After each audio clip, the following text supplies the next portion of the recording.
TIFU by letting my coworker move in with me. As the title says, I foo by letting my coworker move in. Throw away because reasons. I won't bore you with details of how, but I'm a widow, age 38. After losing my husband 10 years ago, I decided to transfer to a different state in my career. I sold our home for a tidy profit, bought a good-sized 4-bedroom house, and started new. I've been in this area for 7 years and never really dated. Went on some coffee dates, but nothing that made me want to stop wearing my ring. I know, kind of sad, still wearing it even after my husband is long gone, but I never felt the need to remove it. After losing my husband and having uterine cancer soon after made me infertile, I just decided to coast. Enter my coworker Jason, fake name, who transferred in a year ago. He's in the middle of a nasty divorce. His parents live close, and they want to sell and move to a warmer climate, but not until the end of the year. Rent and housing had obviously skyrocketed, so I offer him a bedroom in my home. He mentions he can't because he has 2 little girls, 6 and 7, and his wife wants everything but them, and she's willing to sign over rights as long as she gets their house. After a discussion, I agree to let him and his daughters move in for 30 days as a trial. Well, it's been 9 months, and it's been amazing. Unfortunately, I've fallen in love with him and the girls. My house finally has sounds of happiness instead of echoes of loneliness. I haven't felt like this since my wedding day when I got married at 18, and I am so scared. I tried squishing down my feelings, but I can't. I threw myself back into the dating game and tried going out as much as possible, every time leading to disappointment. Jason came to me last month and advised his parents are moving at the end of this year, and he would finally be out of my hair. His parents would be letting him move into their house, and he and the girls would have their own place. I congratulated him and offered to help pack the house and decorate the girls' new rooms. Well, he was able to move in last weekend, hence where I foo. Big time. The last day he and the girls were here, I made a huge goodbye dinner. As the girls climbed into his car to go to their home, I hugged him probably too long and went to kiss him on the cheek. He wanted to do the same, and well, we missed. I kissed him, and he kissed me, and neither of us pulled away until one of his girls made an EWWWW screech from the car. I mumbled to drop my key off under the mat when he was ready to, and closed the door on him. He knocked and asked to talk later, but I didn't open it or respond. I had taken this week off anyway, for Christmas, and am avoiding his texts and calls. My voicemail is full from him. I go back to work Tuesday and will see him, and I'm dreading it. TLDR, I let my coworker move in, and fell in love with him and his kids, and I don't know what to do. Update 1. First, thank you for the messages, the responses, and the accusations of this being a Hallmark special. Trust me, the last person to play me IRL is Candace Cameron Bure or Leanne Rives. I assure you, I'm hardly a dainty blonde who swoons at the sight of piercing blue eyes and a dazzling white smile. I actually have black hair, can hardly be called dainty, and Jason has brown eyes, but my husband did have green, so if you want to bank on that, you're welcome to. This will be difficult to explain, but I hope I can make it easy to understand. My husband and I were basically born to be together. We had known each other from nursery school. I fell in love with him before I even knew what love was and stayed in love. We got married at 18 and 19. We were planning a future. We had bought a house. We had career goals. We had retirement goals. When I lost him, I felt like I lost a lifeline. My time with him wasn't enough. It would never be enough. I had what everyone wants and deserves, and it was taken away from me. Just understand how freaking unfair that is. Okay? After some heavy thinking/drinking, I came to the conclusion that when it comes to Jason, with him living here, it was the life I should have had by now. I should have had my husband here with me. I should have had the 2 kids we planned on having, in a house with noise and toys and laughter and cries and spats between siblings. This should have been my life, but the person there was the wrong person. It wasn't my 6'2" green-eyed monster of a man. And as much as I loved them, the girls weren't ours. I miss my husband, and I miss even more the life we were robbed of. I think it was Betty White said, after her husband passed away, she wouldn't date or marry again because she had the best and nothing would compare to it. That's me. That's the truth. Absolutely nothing, and I mean nothing, would compare to my husband. And right now, I don't want anything to compare it to. That's what I told Jason. After reading the multiple texts of him just asking me to talk, saying there was something we had and he didn't want to lose, then him getting angry because I wasn't responding, then apologizing for being, rightfully, angry, then just asking if we could go back to being friends and forgetting everything that happened. When I got that text, I put my adult pants on and called him. I told him everything above. I told him everything I didn't mention on here because it would be too revealing. I told him that he was freshly divorced, or will be, and I wasn't the rebound type of person. He and his wife haven't even been separated for a year at this point. And with my insecurities and comparisons to my marriage, it wouldn't be fair to pursue anything right now, especially with him. He's fresh off the block here, still hurt at his marriage failing. Because even though I think I fell in love with him, I need time to confirm if it's with him specifically or just with the life I was supposed to have. Thankfully, he understood and thought I was possibly correct in my assumption that he was jumping into something we weren't ready for. He asked if we could still be friends, and I jumped at that option. I missed him, missed the girls, I missed having meaning instead of just coasting. He asked if I could come over for Christmas. I bought the girls some presents from me and Santa, so I said of course, and I'll come over later tonight once the girls pass out. He seemed happy with this. I asked him not to tell the girls I was coming over, and we could have that damn adulting talk that a phone conversation won't cut it for. He promised to slip the girls a Benadryl/NyQuil chaser to make sure they stay asleep. I'm pretty sure he was joking. So, that's my update. We're friends-ish. I see him tonight, and I'm more nervous than a prom date. But look at me, Reddit. I communicated. I got my big girl trousers on. They're scratchy and uncomfortable and are probably going to give me a rash by the end of it. Tell Dar we're friends until I mess it up again. Update number 2.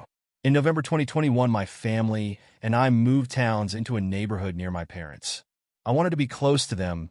They're in their 70s, time's taking their toll on them. My wife wasn't too keen on it, but our 2 kids were happy to see their grandparents more. I commuted to my job until I was able to get an in-town transfer to my current location. Come to find out, my wife reignited an old flame of hers why she didn't want to move and started cheating on me. My 3rd month into my new job, she tells me she wants a divorce, wants the house, and wants to sign over the kids. Her boyfriend has his own kids, and they want to move into the house and be one big happy family. I'm moving to my parents' place. They got 1 spare bedroom, cause the other's basically storage. My kids would be staying with their mom till I can find at least a 2-bedroom. My parents laid out to me they want to move by the end of the year and either sell or give me the house.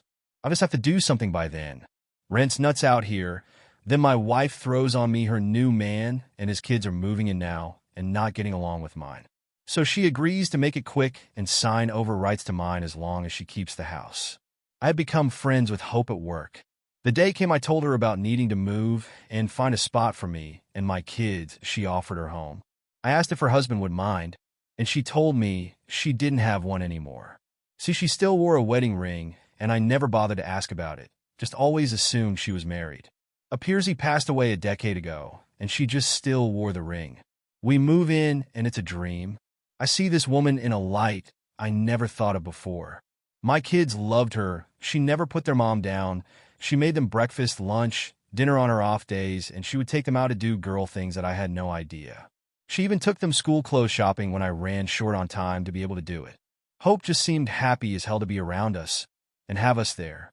She was this warm, beautiful, caring woman I didn't notice because I was too tied up in my own mess to see it, and her ring threw me off.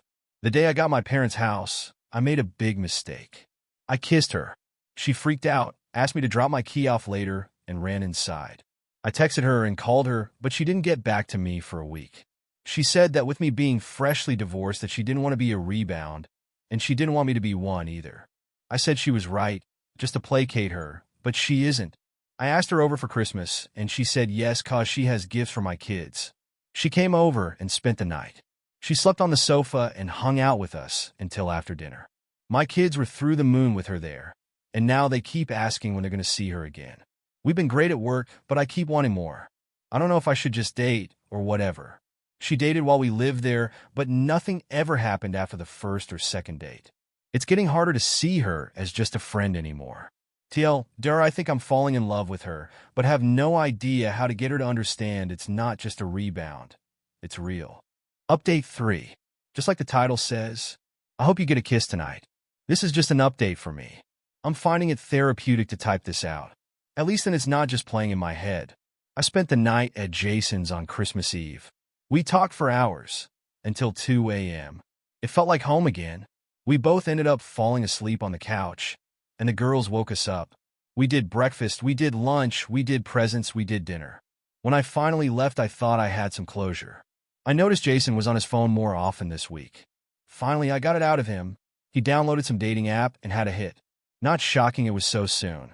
Jason is fucking gorgeous. Okay? He doesn't look like he's in his 40s. He is so strikingly good looking. I used to joke with him that he looks like a fucking GQ model freshly stepped off the page. And he's funny. And he's smart.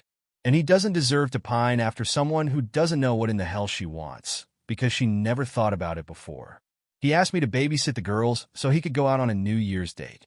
I had to say yes, or whatever we talked about Christmas Eve wouldn't have mattered. So here I am, alone on New Year's, drinking his fancy, expensive scotch we drank on Christmas that he got as a wedding gift because I have to charge something for this babysitting gig, and feeling some type of way because he's out there with someone else ringing in the new year, and he deserves to be happy. And I do too. I just put the girls to bed. I knew they wouldn't have lasted till midnight. Like I said, I hope you get a kiss tonight. Update 4. Long story short, I'm divorced. It was finalized a couple of months back. During the mess of my divorce, me and my 2 kids moved in with a coworker named Hope for about 9 months, give or take. She was great to us and my kids loved her. And to be honest, I felt the same. I thought what she felt for me was more than friends, so I kissed her before I moved out to my current place. It ended up being a mistake. She ghosted me for a week before she finally called me. I thought we got over it over Christmas. Well, I didn't want to hold back for a woman who didn't feel the same, so I did the dating app thing and got a date for New Year's. I asked Hope if she could watch my kids while I went out, and she agreed. I went out, had a great time, and came back at 3 a.m. to Hope passed out on my sofa. I threw a blanket on her and went to bed myself, expecting to make breakfast for her and mine, but she left before I woke up. The morning after, I asked her if she could watch my kids again while I set up a second date. She immediately declined, saying she was having her sister and brother-in-law over this week. Her sister has 3 kids of her own, and Hope has a big house, but with everyone there she wouldn't have time to watch mine. I understood and said I'd find other accommodations. Well, this morning I see Hope tagged in a sappy post by who I assume is her sister, and I check that page. Sure enough, it is her sister, and her sister's family is spending the next 3 weeks out of the country and not with Hope. Now, I know she only has one sister, so I asked her what was up. She kind of stuttered a bit and said yes, she can watch my kids and to go ahead and set up the second date. When I asked her why she lied to me, she brushed me off and told me to stop being an AH, and I got what I needed. AIDA for even asking her again? I know she lied to me about her family visiting. She told me she didn't have any feelings for me like I do her. Update number 5. Well, I've been asked for an update. I'm simply here to please the masses. The masses who messaged me, the masses who posted on my posts, the masses who were extremely correct, and I had absolutely no idea how utterly brilliant and wonderful about 90% of you are. I posted here because I needed to vent and throw my foo at people so they could see that even I could do something as silly as fall for someone I shouldn't have. Not when I still wore a wedding ring from someone who left me, very tragically, I will add, but not elaborate on, a long time ago. The ring told me my heart and soul still belonged to someone else, even though I didn't have theirs anymore.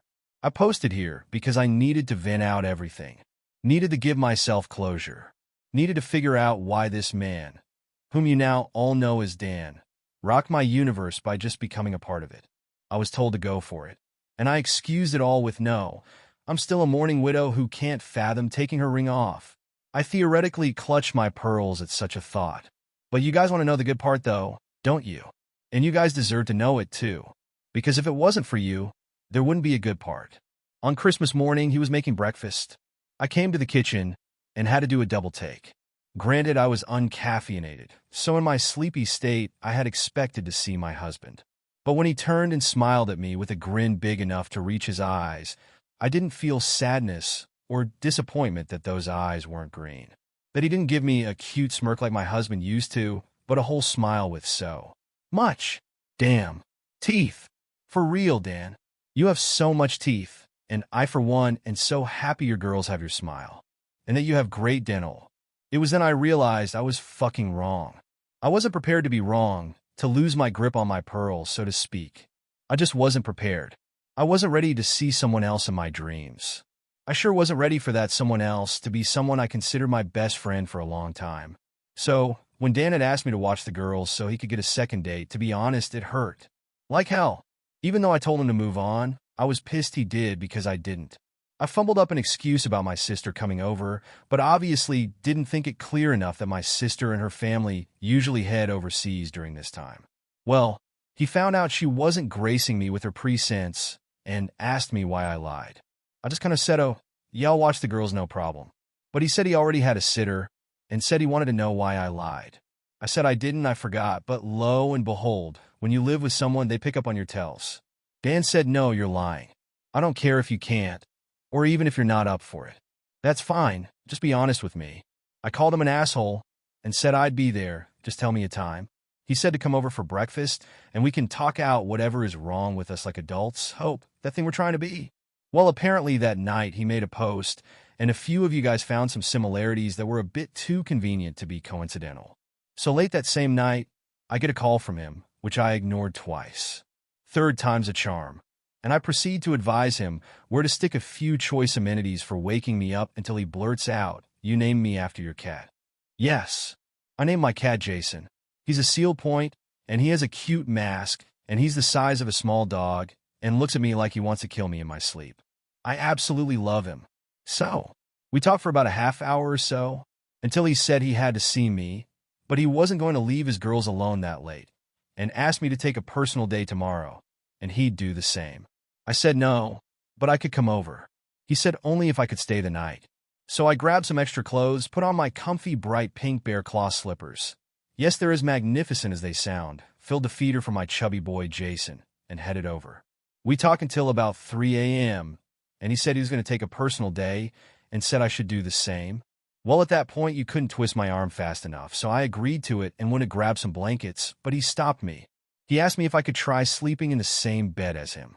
The typical fare of he'd be over the covers, I'd be under them. He promised to wear clean underwear, yada yada. Color me surprised at agreeing with him. And me crying for the first 20 minutes, and being held by someone who didn't understand why, but understood that I just needed to freaking cry. And then being held by someone because I needed it. And then being held by someone because I wanted it. And then being held by someone because they just wanted to. And yeah, I fell in love again. Okay, I freaking fell in love again. Except this time I know what it is. And it was happening long, long ago, and I was too scared to understand it. But I should have noticed something when he transferred in and I saw him for the first time. He was handsome. Not even he could deny that.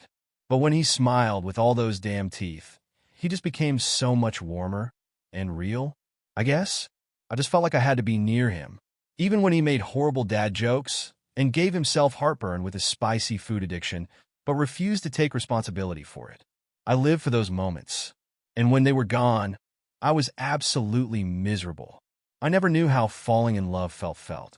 My husband and I, we were born in love with each other, so I never experienced this before, so I was scared. And don't get me wrong, I'm still scared. I've been on theme park rides less anxiety-inducing than this. We agreed to take this one day at a time. We know we're going to have setbacks, and we know we're going to have to hide it from the girls for now.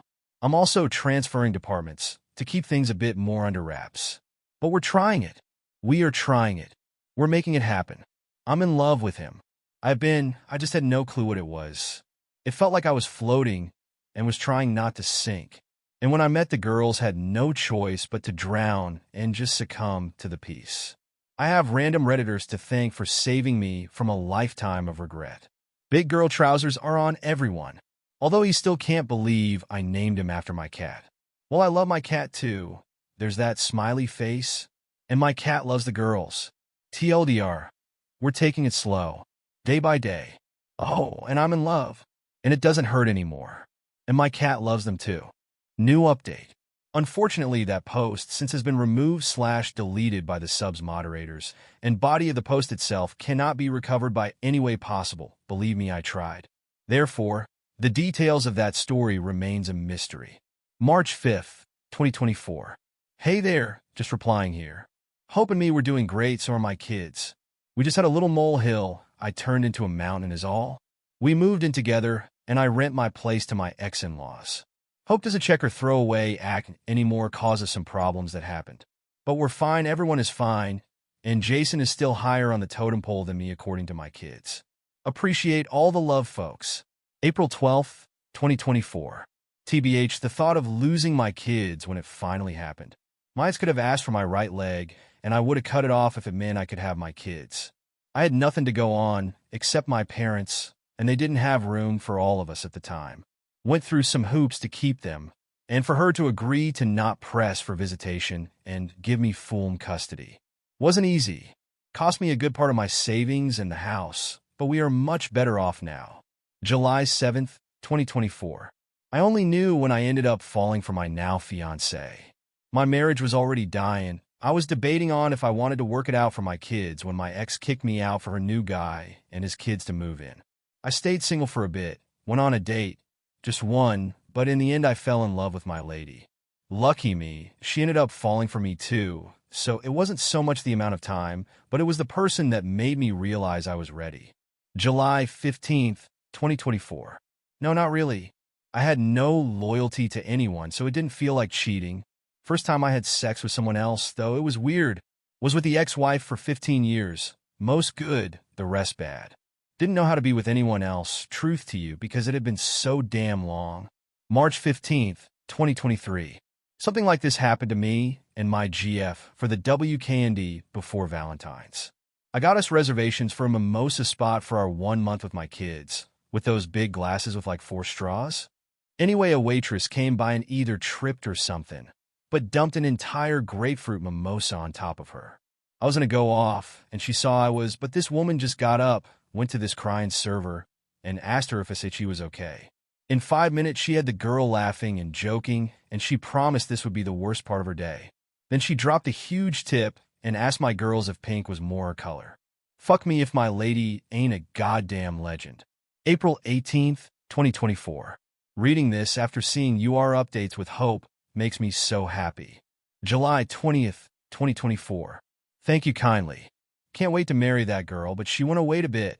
I'm in no hurry right now, but my kids are happy she's going to be a forever part of our lives.